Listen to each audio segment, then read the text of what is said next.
topic, I totally agree, actually. I would say that the soul's way of communicating doesn't necessarily have to be words, right?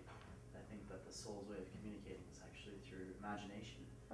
Yeah. And so whatever form that may be, so it could completely be like an alien, it could be something completely different, but it's that through that way that it communicates to us. So if your current reality and supporting this perception of scientific ways and whatever else are more environmentalists and fairies and things like that, they'll come to you with that. So essentially your perception can either limit or, well, eventually it limits, but there's some sort of limitation that's through that.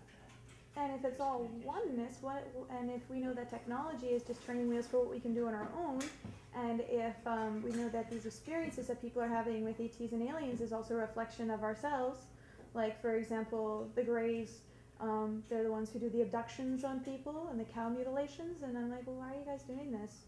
You know, don't you guys know that you're seen as bad guys?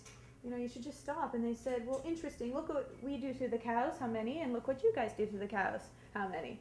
And they said, you want us to stop? Sure, we'll stop, no problem, but we'll stop when you stop.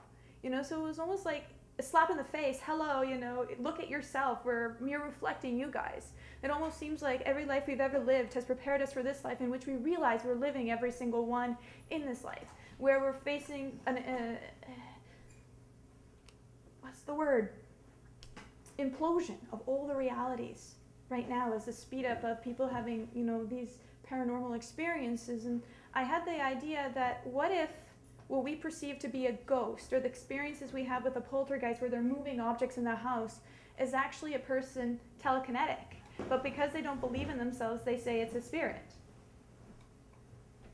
And it's like a bleed through, because from my understanding, people have these paranormal experiences, and if they're not ready, like this gentleman in the back with his background, he, you know, with just a very closed off kind of way of living where, you know, only what I believe is right, everybody else is wrong kind of a thing, right? So there, if he were to have a paranormal experience like the orb experience that you've had or the nature spirit, how did you explain the nature spirit experience you had beforehand to yourself when you were in that particular paradigm?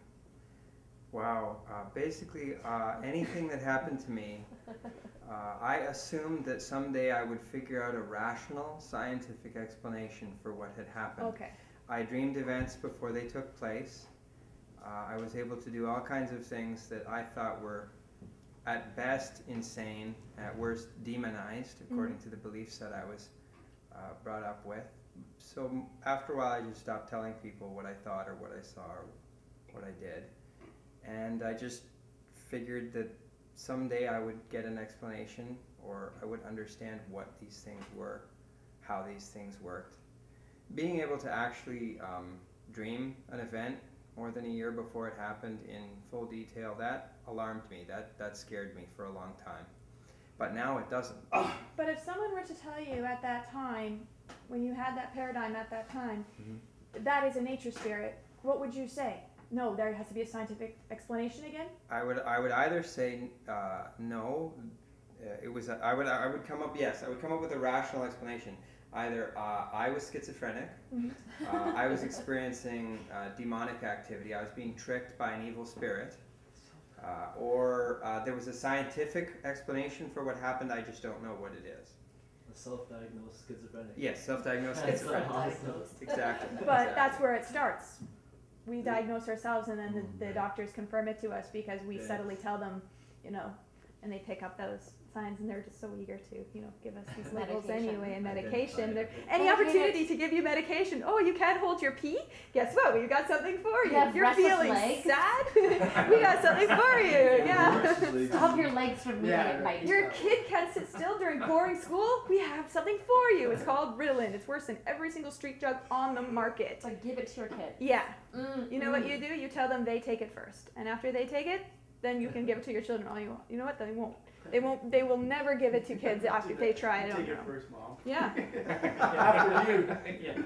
It is so sad. We have to wait a while. If they're pushing these things on your kids, take it first. You take the vaccine first. Yeah.